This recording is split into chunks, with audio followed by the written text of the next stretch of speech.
আসসালামু আলাইকুম everyone, welcome back to our channel. সবাই কেমন আছেন? আজ আর একটা নতুন ব্লগ নিয়ে চলে আসলাম। তো আজকে অনেক দিন ধরে আপনাদের সাথে ব্লগ শেয়ার করা হচ্ছে না, তাই ভাবলাম যে আজ একটা ব্লগ শেয়ার করে ফেলি।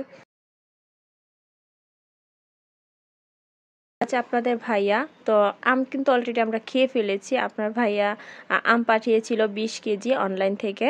তো এগুলাই আজকে আমরা আনপ্যাকিং করব, মানে ভিডিওটা শেয়ার করব। তো এখানে দেখতেই পাচ্ছেন 20 কেজি আম ছিল এখানে। তো এখন এটা আমরা সবাই আনবক্সিং করতেছি। তো আমার ছেলে মাশাআল্লাহ আম খেতে খুবই পছন্দ করে।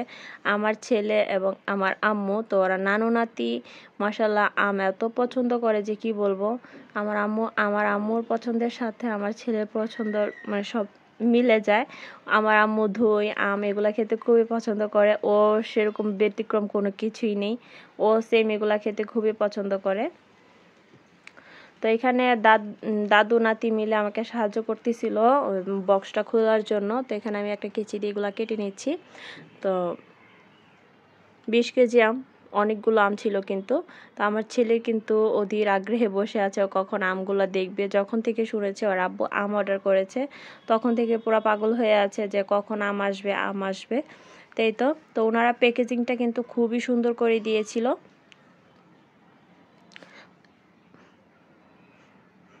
তো একটা আমও কিন্তু নষ্ট হতে দেয়নি। আমগুলা খুবই সুন্দর ছিল। এই তো দেখতেই পাচ্ছেন মাশাআল্লাহ। আমগুলো একটু কাঁচা টাইপের করে পাঠিয়েছে যেন আমরা পাকিয়ে খেতে পারি, কারণ 20 কেজি পাকা আম খেতে তো অনেক দিন লাগবে, তাই না? নষ্ট হয়ে যেতে পারে। এই জন্য ওনারা একটু গাছ থেকে পেড়ে সাথে সাথে আমাদের জন্য পাঠিয়ে দিয়েছে।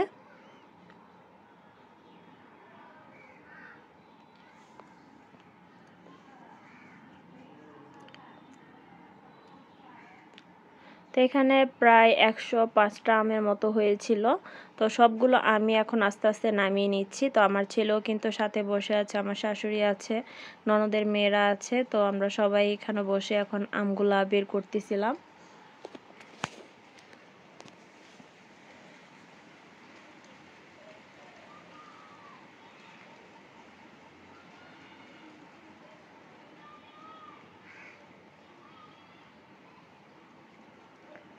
তো দেখতে পাচ্ছেন আমগুলা কিন্তু খুবই সুন্দর করে প্যাকেজিং করে পাঠানো হয়েছে। অনেক জায়গায় দেখা যায় আম নষ্ট হয়ে যায় বা শুধু এভাবে পাঠিয়ে দেয়। যারা ক্যারেটে করে আমগুলা পাঠায় তারা খুবই যত্ন সহকারে আমগুলা পাঠায় আর কি। আপনারা চেষ্টা করবেন অনলাইনে আম অর্ডার দেওয়ার সময় এই জিনিসগুলা ভালো করে দেখে নেওয়ার জন্য যে ওনারা কিভাবে প্যাকেজিং করতেছে।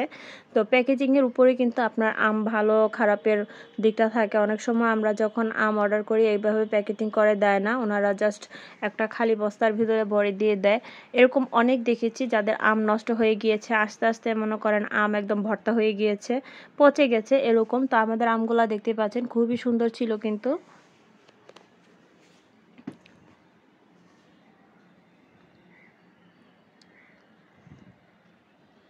তো আমি আবার আমগুলা নামিয়ে আবার ক্যারেটে করে রেখে দিব, কারণ এগুলা যেহেতু এখনও কাঁচা, মাত্র 4-5টা আম পেকেছিল, ওইগুলাই ওদেরকে কেটে দিব।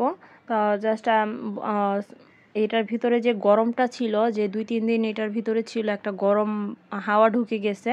তো এই হাওয়াটা যাওয়ার জন্যই আমি সবগুলো আম বের করেছি। তো এই তো দেখতে পাচ্ছেন 1-2টা আম কিন্তু একটু হলুদ হয়ে আছে। তো আমগুলা যে এত পরিমাণ মিষ্টি, মানে কোনো ছোবড়া নেই বা কোনো কিছু নেই। আমগুলো প্রচণ্ড পরিমাণে মিষ্টি ছিল, খুবই ভালো ছিল আমগুলো। মানে এত ভালো আম আমরা হয়তো বাজারে এখন মানে কিনতেও পাবো না। মানে কি বলবো, কোনো টক নেই, আমগুলো খুবই মিষ্টি ছিল। তো যেখান থেকে অর্ডার করেছে আমগুলো খুবই ভালো পড়েছে বলতে হবে। আর আমার ছেলে খুবই পছন্দ করেছে। ও মনে করেন সারাদিন এই আমের মধ্যেই ছিল মাশাল্লাহ। ও আম খেতে খুব পছন্দ করে, ফল ফ্রুটের দিকে ওর খুবই নেশা। ওরে ভাত না দিলেও চলবে। তো এই তো দেখতে পাচ্ছেন আম এক একটা করে ধরে ধরে দেখতেছে।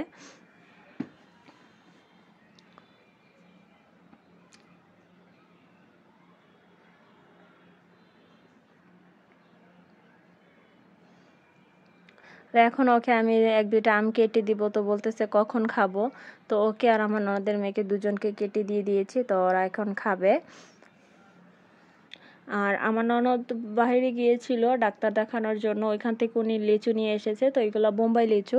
তো আমাদের মা ছেলেকেও দিয়ে দিয়েছে যে আমাদেরটা আমরা খাবো আমাদের রুমে। তো এখানে দেখতে পাচ্ছেন এই লিচুগুলোও কিন্তু খুবই মিষ্টি ছিল। তো আমার ছেলে তো এসে প্রাইভেটে পড়তে গিয়েছিল, লিচু যখন এনেছে এসে কিন্তু খুবই খুশি হয়ে গিয়েছিল। আর এটা আমার ননদের ছেলে।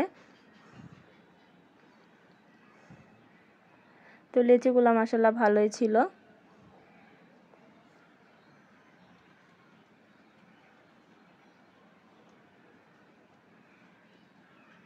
তো আজ আপনাদের সাথে দারুণ মজার একটা সবজি রেসিপি শেয়ার করব, যেটা ছোট বাচ্চারা পর্যন্ত খেতে পারবে। অনেক সময় ঝালের কারণে কিন্তু বাচ্চারা খেতে পারে না।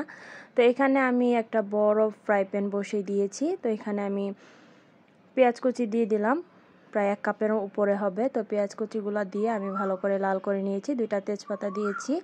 এখন এখানে রসুন বাটা দিয়ে দিলাম।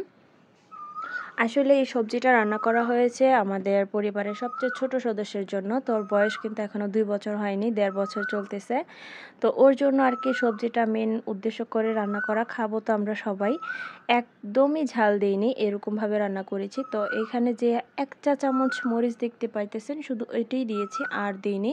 আর এখানে হলুদের গুঁড়া দিয়ে দিয়েছি 2 টেবিল চামচের মতো, ধনিয়ার গুঁড়া দিয়ে দিচ্ছি। দেওয়ার পরে এখন মশলাটা আমি ভালো করে কষিয়ে নিব। আসলে সবজি খেতে পারলে কিন্তু শরীর অনেক ভালো, শরীরের জন্য, আমাদের স্বাস্থ্যের জন্য খুবই ভালো। তো আমাদের বাচ্চারা কিন্তু এখনকার সময়ে সবজি খেতে চায় না, ওরা বেশিরভাগই চিকেনের প্রতি ওরা দুর্বল, যে শুধু চিকেন খাবে। তো মাছও কিন্তু খেতে চায় না। তো যার কারণে এভাবে একটু বাচ্চাদেরকে সবজি রান্না করে দিলে ওরা কিন্তু পেট ভরে ভাত খেতে পারবে। আর এখানে আমি পরিমাণ মতো লবণ দিয়ে দিচ্ছি। তা আমার ছেলে আবার মাশাআল্লাহ ও সবজি খেতে পছন্দ করে। ওকে ছোট থেকেই সবজি খাইয়ে অভ্যাস করেছি, কারণ সবজি তো অবশ্যই খেতে হবে। সবজি না খেলে স্বাস্থ্যের জন্য ভালো হবে না। আর তারপর বড় হয়ে নানান রকমের বাহানা করবে খাবারের জন্য, যে যেটা আমার শরীরের জন্য উপকার সেটাই যদি আমি না খাই, তাহলে আমার এই খাবার খেয়ে তো কোনো লাভ নেই। আর এখানে ইলিশ শুটকি দিয়ে বেগুন দিয়ে রান্না করতেছিলাম, সেটা আপনাদের সাথে একটু শেয়ার করে দিচ্ছি। তো এখানে আমি 2 রকমের ডাল দিব আর কি। এখানে ছিল মসুরির ডাল এবং মুগ ডাল। আমি মুগ ডালটাকে ভিজিয়ে রেখেছিলাম। আর এখন মসুরির ডালটা একসাথে দিয়ে আমি ধুয়ে নিয়েছি। ধুয়ে এখন ডিম মানে ডালটা দিয়ে দিয়েছি, এখন ভালো করে কষিয়ে নেওয়ার জন্য।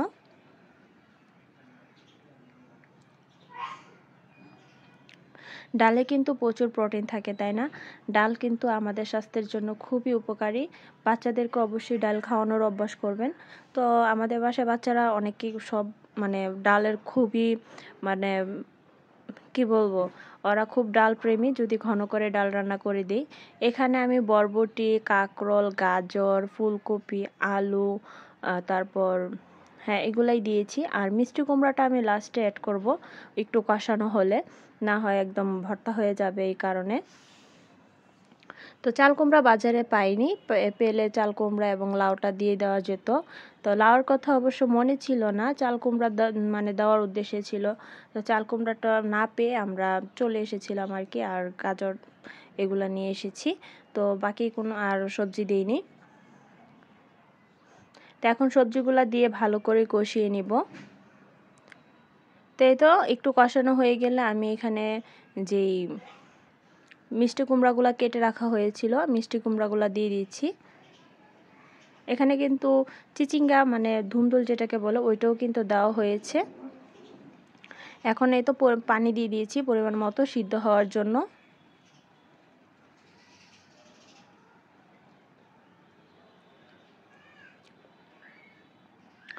আর এই তো সবজিটা কিন্তু প্রায় সিদ্ধ হয়ে এসেছে। এখন কিছুটা টমেটো দিয়ে দিব, এখানে 3টা টমেটো দিয়েছি। আর টমেটোগুলো খুবই টক ছিল, আসলে টক জানলে হয়তো আরেকটা কমিয়ে দিতাম।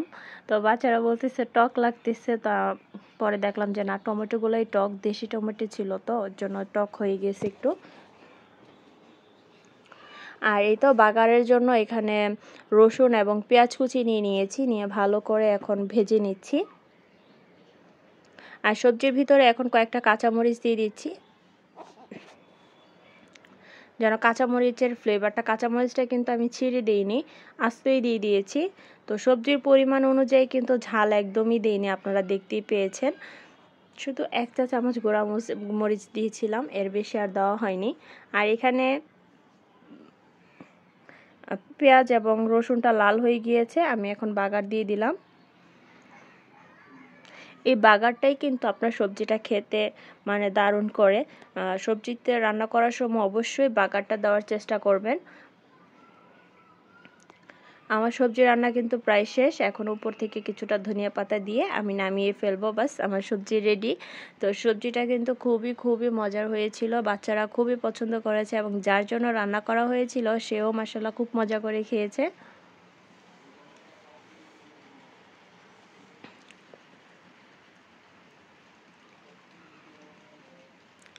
এই তো এখানে